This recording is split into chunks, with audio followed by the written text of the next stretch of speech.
నమస్కారం నవ్య న్యూస్ కి స్వాగతం। ఈ రోజు వార్తల ముఖ్యాంశాలు। దివ్యాంగులు వృద్ధులు ఇంటి వద్ద నుంచే ఓటును వినియోగించుకునేలా హోమ్ ఓటింగ్ విధానం। బాపట్ల జిల్లా కలెక్టరేట్ లో జరిగిన రాజకీయ పార్టీల నాయకుల సమావేశంలో కలెక్టర్ రంజిత్ బాషా।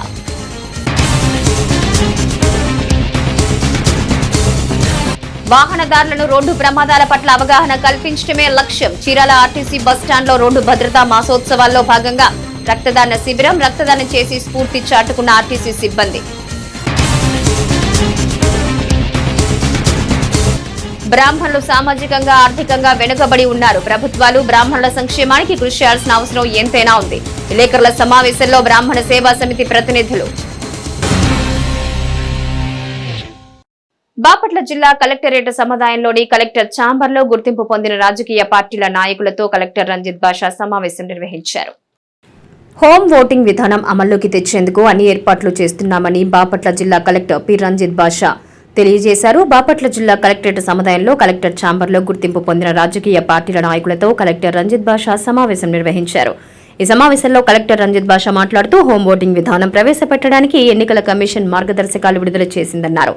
ఇందుకోసం అధికారులకు ప్రత్యేకంగా శిక్షణలు ఇస్తున్నామన్నారు। దివ్యాంగులు 80 సంవత్సరాలు దాటిన వృద్ధులు తమ ఓటు హక్కు ఇంటి వద్దే వినియోగించుకోవడానికి నూతన విధానం ఎంతో ఉపకరిస్తుందని, సవరణ ఓటర్ల జాబితా ఎన్నికల సమయానికి సిద్ధం చేస్తామన్నారు। ఓటర్ల తుది జాబితా విడుదల చేసిన జనవరి 22వ తేదీ నుంచి ఇప్పటి వరకు 13,855 దరఖాస్తులు వచ్చాయన్నారు। వీటన్నింటినీ పరిశీలిస్తున్నామని ఆయన వివరించారు। జీవనోపాధి కొరకు తాత్కాలికంగా విదేశాలకు వెళ్లిన ఓటర్లను ఓవర్సీస్ ఓటర్లుగా నమోదు చేశామన్నారు। ఓవర్సీస్ ఓటర్లు పరుచూరు నియోజకవర్గంలో 345 ఉన్నాయన్నారు। ఎన్నికల నిర్వహణపై యంత్రాంగానికి శిక్షణ ఇవ్వడం కొరకు ప్రత్యేకంగా ఈవీఎం యంత్రాలను కేటాయిస్తామన్నారు। ఎన్నికల కమిషన్ మార్గదర్శకాలు అనుసరించి పుట్టిన ప్రాంతాల ఆధారంగా జిల్లాలోని అన్ని నియోజకవర్గాలకు ఈఆర్ఓలు ఏఈఆర్ఓలను మార్చినట్లు తెలిపారు। నూతనంగా బాధ్యతలు స్వీకరించిన అధికారులు విధుల్లోకి వచ్చారన్నారని, క్షేత్రస్థాయిలో సమస్యలు ఏవైనా ఉంటే అధికారుల దృష్టికి తీసుకువెళ్లాలని అన్నారు। సమావేశంలో జిల్లా రెవెన్యూ అధికారి పి వెంకటరమణ, ఎన్నికల విభాగం పర్యవేక్షకులు కృష్ణకాంత్ తదితరులు పాల్గొన్నారు।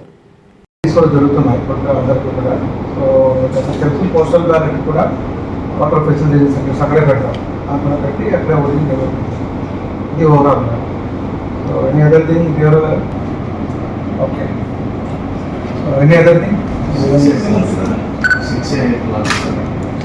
6A అనుకున్నావా? ఓవర్సీస్ ఒకటి గమనించాలి। అప్లై 6A అప్లై చేస్తా। అదర్ థింగ్స్ జనరల్ ఓటర్స్ ఉంది, సపరేట్గా మనకి 6A ఓటర్స్ అని సపరేట్గా ఏమి లిస్ట్ ఉండదు। జనరల్ ఓటర్లోనే ఉంటారు, బట్ అప్లికేషన్ ఫామ్ డిఫరెంట్గా ఉంది। రోడ్డు భద్రతా మాసోత్సవాల్లో భాగంగా చీరాల ఆర్టీసీ డిపో ప్రాంగణంలో రక్తదాన శిబిరం ఏర్పాటు చేశారు। ఈ సందర్భంగా డ్రైవర్లు, కండక్టర్లు, ఆర్టీసీ సిబ్బంది రక్తదానం చేసి తమ సేవా స్ఫూర్తిని చాటుకున్నారు।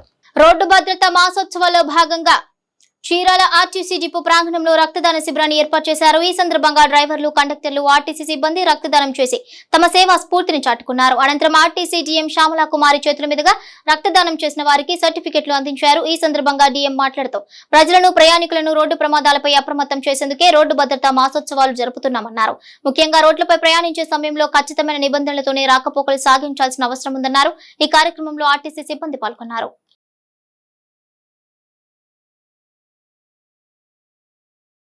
చీరాల పాపరాజు తోటలో శారదా మందిర ప్రాంగణంలో బ్రాహ్మణ సేవా సమితి, చీరాల బ్రాహ్మణ సంక్షేమ వేదిక, హైదరాబాద్ సంయుక్త ఆధ్వర్యంలో సమావేశం జరిగింది। ఈ సందర్భంగా తెలుగు రాష్ట్రాల్లో బ్రాహ్మణులు ఎదుర్కొంటున్న పలు రకాల సమస్యల గురించి ప్రతినిధులు చర్చించారు। చీరాల పాపరాజు తోటలోని శారదా మందిర ప్రాంగణంలో బ్రాహ్మణ సేవా సమితి, చీరాల బ్రాహ్మణ సంక్షేమ వేదిక, హైదరాబాద్ సంయుక్త ఆధ్వర్యంలో సమావేశం జరిగింది। ఈ సందర్భంగా తెలుగు రాష్ట్రాల్లో బ్రాహ్మణులు ఎదుర్కొంటున్న పలు రకాల సమస్యల గురించి ప్రతినిధులు చర్చించారు। అనంతరం మాట్లాడుతూ తెలుగు సాంప్రదాయాలకు బ్రాహ్మణులు మార్గదర్శకులని గుర్తు చేశారు। అయితే నేడు బ్రాహ్మణులు ఎదుర్కొంటున్న సమస్యలు అనేక ఉన్నాయని, వాటిని పరిష్కరించే దిశగా ప్రభుత్వాలు కృషి చేయాలన్నారు। ముఖ్యంగా హిందూ ధర్మ పరిరక్షణ కోసం ఆది నుంచి కృషి చేస్తున్న బ్రాహ్మణులు నేడు సామాజికంగా, ఆర్థికంగా వెనుకబడి ఉన్నారన్నారు। బ్రాహ్మణుల విద్యార్థులకు ఉపకార వేతనాలు, ఉద్యోగ అవకాశాలు, వైద్య సేవలు వంటివి ప్రభుత్వం అందుబాటులోకి తీసుకురావాలన్నారు। అదేవిధంగా బ్రాహ్మణులందరూ ఒకరికొకరు సహాయ సహకారాలు అందజేసుకుంటూ సమాజంలో ఆదర్శవంతంగా జీవించాలన్నారు। బ్రాహ్మణుల సంక్షేమానికి ఐక్యంగా పోరాడవలసిన అవసరం ఉందన్నారు। ఈ కార్యక్రమంలో బాల శ్రీనివాసరావు, రామాంజనేయులు, శర్మ, అన్నమరాజు, సుబ్బారావు, చంద్రశేఖర్ తదితరులు పాల్గొన్నారు।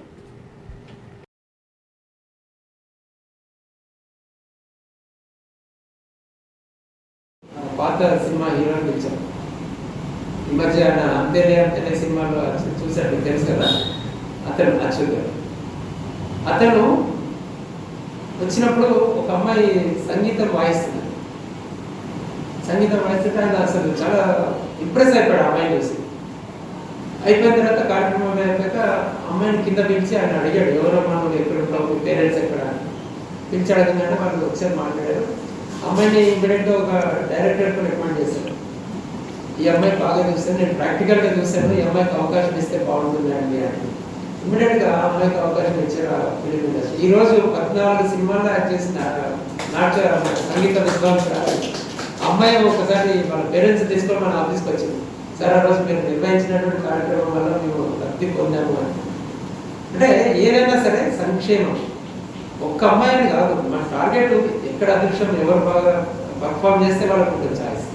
సో ఇది మేము చేసినటువంటి కళా సంబరం కార్యక్రమం. తర్వాత మూడోది, వేద పాఠశాలలు తగ్గిపోతున్నాయి. వేద పాఠశాలలు మనం పెంచాల్సిన అవసరం ఉంది. అలాగే ఉన్నటువంటి వేద పాఠశాలలు అధ్వానంగా అవుతున్నాయి. పిల్లలు సరిగ్గా జాయిన్ కావట్లేదు, అక్కడ పేరెంట్స్ ఇంట్రెస్ట్ చూపెట్టలేదు. ఉన్నా కూడా వేద పాఠశాలలు రన్ చేయడానికి వేద ప్రముఖులు ఉన్నా కూడా అక్కడికి మన పిల్లలు వెళ్ళట్లేదు, ఆర్థికంగా ఇబ్బందులు ఉన్నాయి. సో ఇది మేము ఎంక్వైరీ చేసిన తర్వాత ఒక 64 వేద పాఠశాలలు చేసాం 2 తెలుగు రాష్ట్రాలు. మేము ఏ కార్యక్రమం చేసినా 2 రాష్ట్రాల్లో ఉంటాయి. ఒకటే హైదరాబాద్ అని కాదు, ఒకటే విజయవాడ అని కాదు, 2 రాష్ట్రాల్లో కంబైన్డ్గా చేస్తాం. ఈ వేద పాఠశాలను పిలిపించిన ఉద్దేశం ఏంటంటే, ఆర్థికంగా ఇబ్బందులు పడుతున్నటువంటి వేద పాఠశాలలకు ఆర్థికంగా మద్దతు తెలియజేయాల్సిన అవసరం ఉంది. అందుకని మేము ఏం చేసామంటే, ఐటీ రంగంలో ఉన్నటువంటి ఎంప్లాయీస్ని, అలాగే బిజినెస్ చేస్తున్నటువంటి బ్రాహ్మణులందరినీ కూడా ఆ రోజు కార్యక్రమానికి రిక్వెస్ట్ చేసి వాళ్ళని సభ్యులుగా రమ్మని చెప్పడం జరిగింది. చరిత్రలో నేటి ముఖ్యమైన ఘటనలను ఓసారి చూద్దాం.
చీరాల పట్టణంలోని పేరాల సుభాష్ చంద్రబోస్ విగ్రహం వద్ద నేతాజీ సేవా సమితి ఆధ్వర్యంలో అల్పాహారం పంపిణీ కార్యక్రమం జరిగింది. ఈ సందర్భంగా ప్రతినిధులు చేతుల మీదుగా పేదలకు అల్పాహారం అందజేశారు.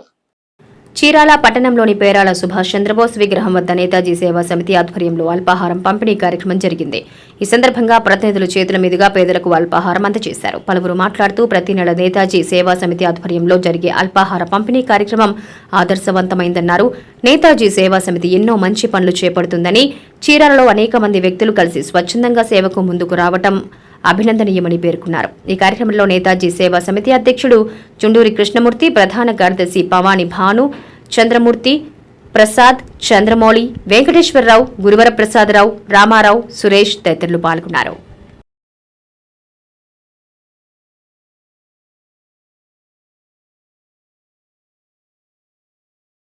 చీరాల సంత బజార్లో వేంచేసి ఉన్న శ్రీ వాసవి కన్యకా పరమేశ్వరి అమ్మవారి దేవస్థానంలో వాసవి మాత ఆత్మార్పణ దినోత్సవ వేడుకలు జరిగాయి. ఈ సందర్భంగా తెల్లవారుజాము నుంచే భక్తులు ప్రత్యేక పూజలు నిర్వహించారు. చీరాల సంత బజార్లో వేంచేసి ఉన్న శ్రీ వాసవి కన్యకా పరమేశ్వరి అమ్మవారి దేవస్థానంలో వాసవి మాత ఆత్మార్పణ దినోత్సవ వేడుకలు జరిగాయి. ఈ సందర్భంగా తెల్లవారుజాము నుంచే భక్తులు ప్రత్యేక పూజలు నిర్వహించారు. అంతేకాకుండా అమ్మవారికి వివిధ రకాల అభిషేకాలు, అర్చనలు, అలంకరణలతో పాటు మహిళలచే కుంకుమ పూజా కార్యక్రమాలు వైభవంగా జరిగాయి. పూజా కార్యక్రమాల్లో పెద్ద సంఖ్యలో మహిళలు హాజరై అమ్మవారిని దర్శించుకున్నారు. అనంతరం భక్తులకు అన్నదాన కార్యక్రమం జరిగింది. కమిటీ ప్రతినిధులు గుంటూరు మాధవరావు, ప్రభాకర్రావు, లక్ష్మీనారాయణ, శేషారత్నం తదితరులు పాల్గొన్నారు.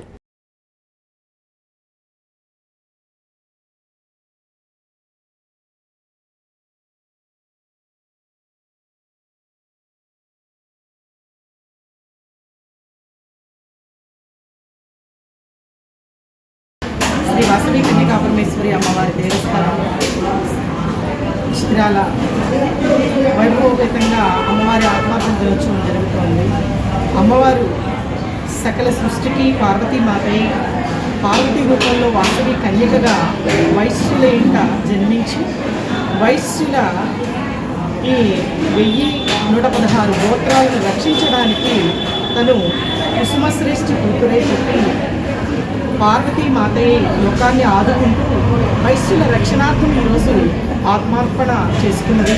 కాబట్టి ఆమెను చక్కగా పూజించుకొని ఆ వాసవీదేవి యొక్క అనుగ్రహం అందరూ కూడా సకల సృష్టి యావత్తు కూడా అమ్మవారి అనుగ్రహానికి పాత్రలు అవ్వాలని కోరుకుంటున్నాను. చక్కగా కుంకుమ పూజలు దేవస్థానంలో యాజమాన్య పద్ధతులు జరుగుతూ ఉన్నాయి. మరి మాధవరావు గారి సమక్షంలో చక్కగా కుంకుమ పూజలు, మరి హోమము, పూజ, అభిషేకము, ఉదయాన్నే అభిషేకం జరిగింది. చక్కగా అమ్మవారి అనుగ్రహం అందరూ పొందాలని కోరుకుంటూ జైవాసు.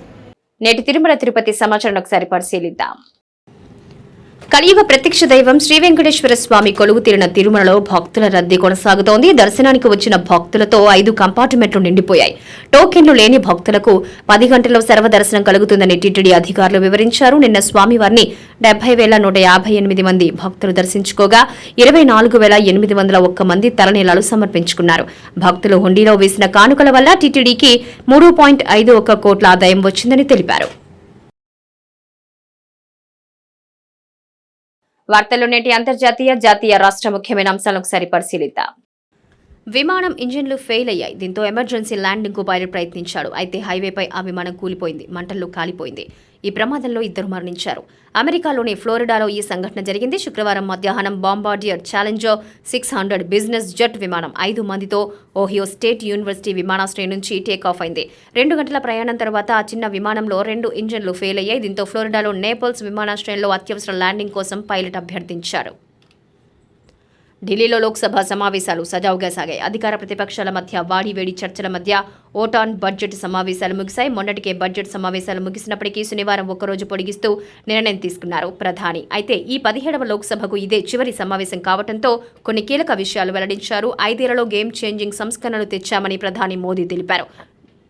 నోట్ల రద్దు మొదలు తాజాగా అందజేసిన పౌర పురస్కారాల వరకు అనేక నూతన సంస్కరణలు తీసుకొచ్చామన్నారు. తమ పాలనలో మొత్తం 222 బిల్లులు ఆమోదించామన్నారు. ఉగ్రవాదంపై పోరాడేందుకు కఠిన చట్టాలు తెచ్చామన్నారు. వాడుకలో లేని అనేక చట్టాలు తొలగించామన్నారు మోదీ. పార్లమెంటు సమావేశాల చివరి రోజు లోక్సభలో ప్రధానమంత్రి నరేంద్ర మోదీ కీలక వ్యాఖ్యలు చేశారు. తాము తీసుకున్న చారిత్రక నిర్ణయాలు గుర్తు చేశారు. ఆంధ్రప్రదేశ్ రాష్ట్ర నిరుద్యోగులకు జగన్ సర్కార్ గుడ్ న్యూస్ చెప్పింది. ఫిబ్రవరి 12న డిఎస్సీ నోటిఫికేషన్ విడుదల చేయనున్నారు. జూన్ నాటికి పోస్టింగ్లు పూర్తి చేస్తామని, పదవి విరమణ వయసు పెంపుతో ఖాళీల భర్తీ ప్రక్రియ ఆలస్యమైందని పాఠశాల విద్యాశాఖ ముఖ్య కార్యదర్శి ఈ నోటిఫికేషన్ కింద ఏప్రిల్ 31 వరకు ఉన్న ఖాళీలు భర్తీ చేస్తున్నామన్నారు. 2018 డిఎస్సీకి ఉన్న నిబంధనలు అన్ని ఫాలో అవుతున్నామన్నారు. డిఎస్సీ నోటిఫికేషన్ విడుదలైన తరువాత ఆన్లైన్ రిజిస్ట్రేషన్ ప్రక్రియ ఫిబ్రవరి 22వ తేదీ వరకు కొనసాగుతుందన్నారు. ఫిబ్రవరి 21 వరకు ఫీజు చెల్లింపుకి అవకాశం ఉంటుందన్నారు. మార్చి 5 నుంచి హాల్ టికెట్లు డౌన్లోడ్ చేసుకునేందుకు అవకాశం కల్పిస్తున్నామన్నారు. ఈసారి డిఎస్సీ పరీక్షలు ఆన్లైన్లో నిర్వహిస్తామని రాష్ట్ర ప్రభుత్వం ముందే ప్రకటించింది. ఈ మేరకు మార్చి 15 నుంచి 30 వరకు ఆన్లైన్లో పరీక్షలు ఉంటాయని తెలిపారు. రోజుకి 2 షిఫ్ట్ల ప్రకారం 2 పూటల పరీక్షలు నిర్వహిస్తామన్నారు. 2018 సిలబస్ ప్రకారమే పరీక్షలు ఉంటాయని స్పష్టం చేశారు. ద్విచక్ర వాహన సంస్థ యమహా మోటార్ దేశీయ మార్కెట్లోకి సరికొత్త మోడల్ పరిచయం చేసింది. మార్కెట్లో అత్యంత ప్రజాదరణ పొందిన మోటార్ సైకిల్ FZX బైక్ను మార్కెట్లోకి విడుదల చేసింది. ఢిల్లీ షోరూంలో ఈ బైక్ ధర 1.39 లక్షలుగా నిర్ణయించింది. 149 సీసీ ఇంజన్తో తయారైన ఈ బైక్లో traction control system, single channel ABS వంటి ఫీచర్లతో రూపొందించింది సంస్థ. రంజీల్లో కేరళ స్పిన్నర్ జలజ్ సక్సేనా సంచలన బౌలింగ్ ప్రదర్శన చేశాడు. తిరువనంతపురంలో బెంగాల్తో జరుగుతున్న మ్యాచ్లో ఒకే ఇన్నింగ్స్లో ఏకంగా 9 వికెట్లు పడగొట్టాడు.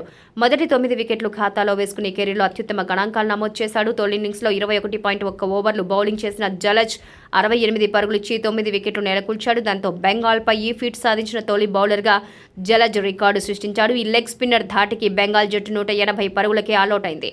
అనంతరం రెండో ఇన్నింగ్స్ను 265 పరుగులకే డిక్లేర్ చేసిన కేరళ బెంగాల్ ముందు 448 రన్స్ టార్గెట్ పెట్టింది.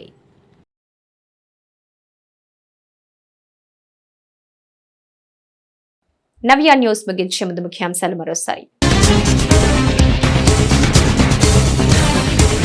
దివ్యాంగులు, వృద్ధులు ఇంటి వద్ద నుంచే ఓటును వినియోగించుకునేలా హోమ్ ఓటింగ్ విధానం. బాపట్ల జిల్లా కలెక్టరేట్ లో జరిగిన రాజకీయ పార్టీల నాయకుల సమావేశంలో కలెక్టర్ రంజిత్ బాషా.